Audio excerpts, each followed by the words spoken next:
అందరికీ నమస్కారం. Welcome to A democracy. నా పేరు సురేష్ కర్రీ. ఈరోజు చాలా ఇంపార్టెంట్ న్యూస్ ఒకటి బయటకు వచ్చింది. ఆంథ్రోపిక్ని ఫేబుల్ 5 అండ్ మిథోస్ నాన్ అమెరికన్స్కి, విచ్ ఇంక్లూడ్స్ ఆంథ్రోపిక్లో పనిచేస్తున్న నాన్ అమెరికన్స్తో పాటు వాటి మీద అమెరికన్ గవర్నమెంట్ ఎక్స్పోర్ట్ కంట్రోల్ పెట్టింది. అంటే వాళ్ళు యాక్సెస్ చేయడానికి లేదు. It's an immediate order. So వాళ్ళకి అమెరికన్స్కి నాన్ అమెరికన్స్కి ఆ సెక్యూరిటీ గైడ్లైన్స్ని ఎలా ఫాలో అవ్వాలో తెలియక అందరికీ యాక్సెస్ రిమూవ్ చేసేసింది ఆంథ్రోపిక్. అఫ్కోర్స్ దీని మీద ఆన్లైన్లో చాలా డిస్కషన్స్ జరుగుతున్నాయి. చాలామంది ఓన్లీ ఫేబుల్ 5 వాడడం గురించే మ్యాక్స్ ప్లాన్స్ అంటే $200 పెట్టి కొనుక్కున్నారు. సో వాళ్ళందరికీ రిఫండ్స్ ప్రాసెస్ చేస్తుంది ఆంథ్రోపిక్. అందుకనే large language models, local models వాడాలి అని చాలా రెడిట్ డిస్కషన్స్ జరుగుతున్నాయి. ఇవన్నీ కూడా చాలా పెద్ద బ్రాడర్ పిక్చర్లో చాలా లిమిటెడ్ డిస్కోర్స్. ఇది చాలా చిన్న విషయం. దీనికి చాలా పెద్ద విషయం ఉంది. ఫస్ట్ అసలు ఎందుకు ఎక్స్పోర్ట్ కంట్రోల్స్ పెట్టాల్సి వచ్చింది అని జస్టిఫికేషన్ ఏమి ఇచ్చిందంటే యుఎస్ గవర్నమెంట్ ఒక కంపెనీ క్లెయిమ్ చేసింది that with this model you can jailbreak and security వల్నరబిలిటీస్ని ఈజీగా ఫైండ్ అవుట్ చేయొచ్చు. దాని మీద అమెరికన్ కంపెనీస్ లేదా అమెరికన్ పోర్టల్స్ ఏవైతే ఉంటాయో, వెబ్ పోర్టల్స్ ఆర్ సాఫ్ట్వేర్ ప్రొడక్ట్స్ని డిస్రప్ట్ అవుతాయి అన్నది అమెరికా ఇచ్చిన జస్టిఫికేషన్. దానికి ఆంథ్రోపిక్ ఏం చెప్తుంది అంటే ఏవైతే వాళ్ళ సెక్యూరిటీ వల్నరబిలిటీస్ వాళ్ళు ఇచ్చారో అది ప్రజెంట్ ఉన్న మోడల్స్ అన్నిటితో చేయొచ్చు. ఫ్రంటియర్ మోడల్స్ GPT 5.5 ఉంది. It's as powerful as Anthropic models.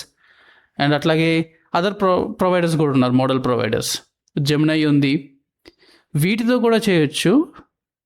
So దీన్ని బట్టి ఈవెన్ యూరోపియన్ కంట్రీస్ కూడా ఏమంటున్నాయంటే it's more of a strategic ఇది థింగ్ తప్ప ఇది మోడల్ పవర్ దీని గురించి అని కాదు. Security is not a concern at all. దీనికి రీజన్స్ ఇంకా చాలా ఉన్నాయి అన్నది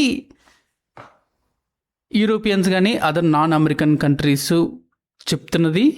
అందుకని ఏఐ సోవర్నిటీ అనేది ఇంపార్టెంట్ అన్నది. ఎందుకంటే యూరప్కి ఆల్రెడీ ఇప్పుడు దెబ్బ పడుతుంది. ట్రంప్ అడ్మినిస్ట్రేషన్లో అలైస్ అయ్యి ఉండి కూడా వాళ్ళ మీద కూడా చాలా చిప్ రెస్ట్రిక్షన్స్ ఉన్నాయి. నాటో పార్ట్నర్షిప్ మీద ఇప్పుడు చాలా సందేహాలు ఉన్నాయి. సో ఇవన్నీ ప్రజెంట్ జరుగుతూనే ఉన్నాయి. అసలు ఎప్పుడు పెడతారు ఈ ఎక్స్పోర్ట్ కంట్రోల్స్ అంటే ఏవైతే సెన్సిటివ్ ఇష్యూస్ ఉన్నాయో, సెన్సిటివ్ టెక్ ఉంటుందో, అండ్ అట్లాగే మిసైల్స్లో వాడేవి. ఫర్ సపోజ్ మనం జనరల్ ఎలక్ట్రికల్స్ నుంచి మనం ఇండియన్ గవర్నమెంట్ ఎప్పటి నుంచో ఇండియన్ కంపెనీస్ అడుగుతున్నాయి కావేరీ ఇవి మిసైల్స్ రాకెట్స్ ఇవి బిల్డ్ చేయడానికి. మనం GE నుంచి ఇంజిన్స్ అడుగుతున్నాం. 10 years పాటు బ్యాన్ ఉంది దాని మీద. ఎన్విడియా చిప్స్ ఉన్నాయి, H100 కానీ బ్లాక్వెల్ చిప్స్ కానీ. చైనాకి చాలా కంట్రీస్కి అమ్మడానికి లేదు ఎన్విడియా ఆ చిప్స్ని. అండ్ ఇప్పటికీ కూడా ఎవరైనా సరే లార్జ్ లాంగ్వేజ్ మోడల్స్ అనేది ఒక ఫ్లూక్ అనుకుంటున్నారో, లేకపోతే ఇది ఒక బబుల్ అనుకుంటున్నారో, అది ఒక వేకప్ కాల్ అని చెప్పాలి. ఇండివిజువల్స్ కన్నా ఎక్కువ వేకప్ కాల్ ఇది గవర్నమెంట్స్కి, బ్యూరోక్రట్స్కి, డెసిషన్ మేకర్స్కి. ఎందుకు? మనం గతం నుంచి ఇప్పుడు కూడా పాఠాలు నేర్చుకుంటూ ఉండాలి. 1999 కార్గిల్ వార్ జరుగుతున్నప్పుడు మనం అమెరికాని అంటే పాకిస్తాన్ని ట్రేస్ చేయడానికి ఆ హిల్స్ మీద GPS యాక్సెస్ అడిగాం. అమెరికా మనకి ఎప్పుడు ఫ్రెండ్ కాదు, అది మనం గుర్తుపెట్టుకోవాలి. అమెరికా GPS యాక్సెస్ ఇవ్వలేదు మనకి. అండ్ అట్లాగే ఇప్పుడు మనం అమెరికన్ మోడల్స్ మీద డిపెండ్ అవుతున్నాం. కొన్ని ఇండియన్ కంపెనీస్ ట్రై చేస్తున్నప్పటికీ మెజారిటీ మనం వాడుతున్నవి అమెరికన్ మోడల్స్, అమెరికన్ హార్నెసెస్. చాలా మనకు ఫ్రీగా వచ్చే ఏఏ ప్రొడక్ట్స్ అన్ని డేటా కలెక్ట్ చేసేది అమెరికన్ కంపెనీస్. ఇండియా నుంచి ఒక్క ఫౌండేషన్ మోడల్ కూడా ఇంకా రాలేదు. వాళ్ళ కృత్రిమం వచ్చింది, బట్ ఎంతవరకు అది డిస్టిల్డ్ మోడల్, అది ఇప్పటి నుంచి స్క్రాచ్ నుంచి చేసింది అన్నది మనకు తెలియదు. మన దగ్గర అంత ఇన్వెస్ట్మెంట్ కూడా లేదు. ఈ మోడల్స్ మీరు చూసుకుంటే over a period of time ఇంకెంత పవర్ఫుల్ అయితే కొన్ని ఇన్స్టెన్సెస్ చెప్తా చూడండి. యాపిల్ అనేది టాప్ 5 టెక్ కంపెనీస్లో ఒక కంపెనీ కదా. Privacy focused, security focused company కదా అది మిగిలిన కంపెనీస్తో పోల్చుకుంటే. ఆ కంపెనీ లేటెస్ట్ చిప్ M5 ఏదైతే ఉందో దాని మెమరీ మేనేజ్మెంట్ సిస్టమ్ని 5 డేస్లో 3 సెక్యూరిటీ రీసెర్చర్స్ బ్రేక్ చేశారు. Apple is working on that. మీరందరికీ విఎల్సి మీడియా ప్లేయర్ తెలుసు కదా, FFmpeg అని ఉంటుంది. అది విఎల్సి మీడియా ప్లేయర్లో కూడా వాడతారు. అవుట్ సైడ్ కూడా డెవలపర్స్ అయితే వీడియో ప్రాసెసింగ్కి చాలా ఎక్కువ వాడతారు. నాకు తెలిసి ప్రతి వీడియో ఎడిటింగ్ సాఫ్ట్వేర్లో FFmpeg వాడతారు ఖచ్చితంగా.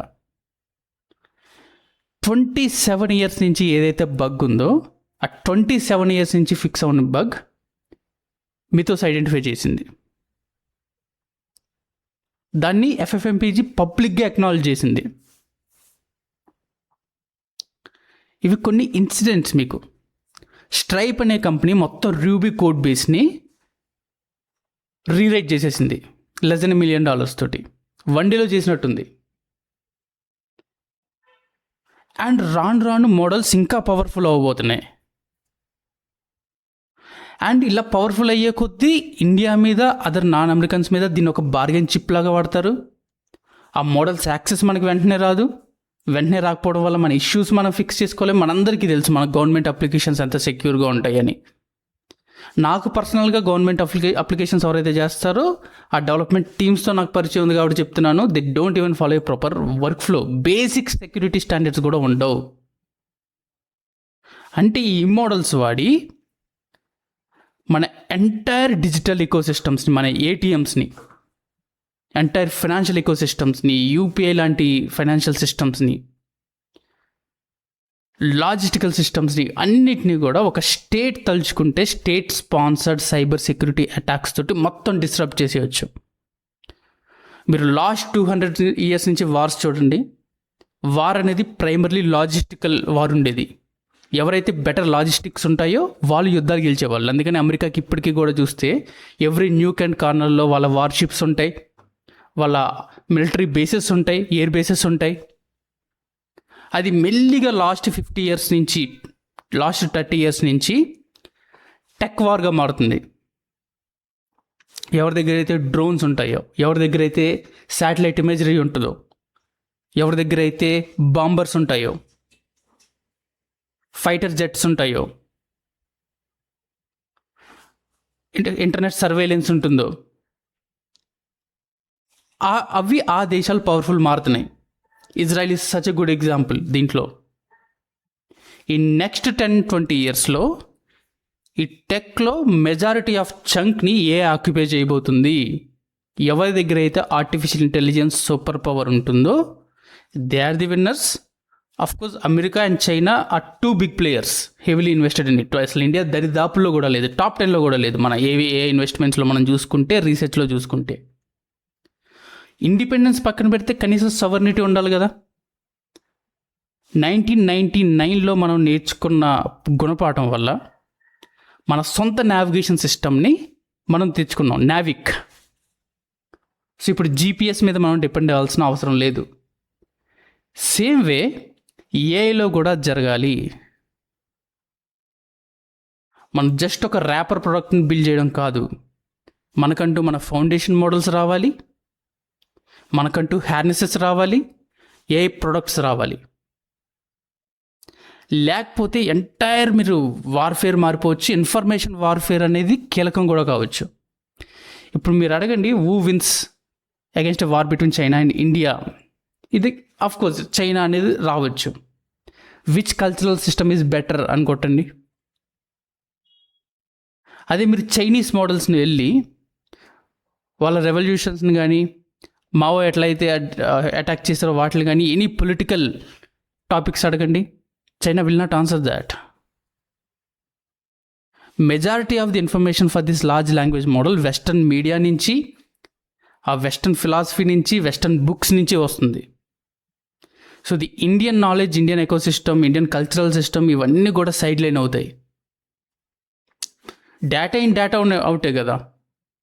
బయాస్డ్ ఇన్ఫర్మేషన్ ఇన్ వచ్చిందంటే బయాస్డ్ ఇన్ఫర్మేషన్ అవుట్ వస్తుంది. రైట్ నో మనం ఇంకా పొలిటికల్ డిస్కోర్స్కి వీటికి మనం ఇంకా ఏఐని అంతగా వాడట్లేదు. నెక్స్ట్ 5-10 yearsలోనే మీరు చూడండి. నెక్స్ట్ 5 years ఎందుకు, లాస్ట్ ఎలక్షన్స్కే deep fake videos, voice clones అవి మెజారిటీ ఇంపాక్ట్ చూపించాయి. ఒక కంట్రీ ఎలా షేప్ అవుతుంది, కంట్రీలో ఒక లీడర్ని ఎలా ఎన్నుకుంటారు, ఏ ఐడియాలజీ మీద గెలుస్తుంది, యుద్ధాలు ఎలా జరుగుతాయి, ఏ ఎడ్యుకేషన్ సిస్టమ్ గెలుస్తుంది, ఇవన్నిటిని కూడా ఏ రీషేప్ చేయబోతుంది. మన మోడల్స్ మనకు అందుకే ఉండాలి. ఈ అవేర్నెస్ అందరికీ తెలియాలి. సో అందుకని ఇమీడియట్గా ఇది వచ్చినప్పుడే ఇది ఒక ట్రిగ్గర్ పాయింట్ లాగా అనుకుని ఇది ఒక జనరల్ వీడియో లాగా అందరికీ ఉపయోగపడేలాగా టెక్ వీడియోలో కాకుండా చేద్దామని డిసైడ్ అయ్యి చేసింది. సో దీని గురించి ఇంకా అప్డేట్స్ వస్తున్నప్పుడు ఇంకా క్లియర్గా మాట్లాడుకుందాం. అండ్ యాజ్ యూజువల్గా టెక్ వీడియోస్ కంటిన్యూ అవుతాయి. Thank you so much.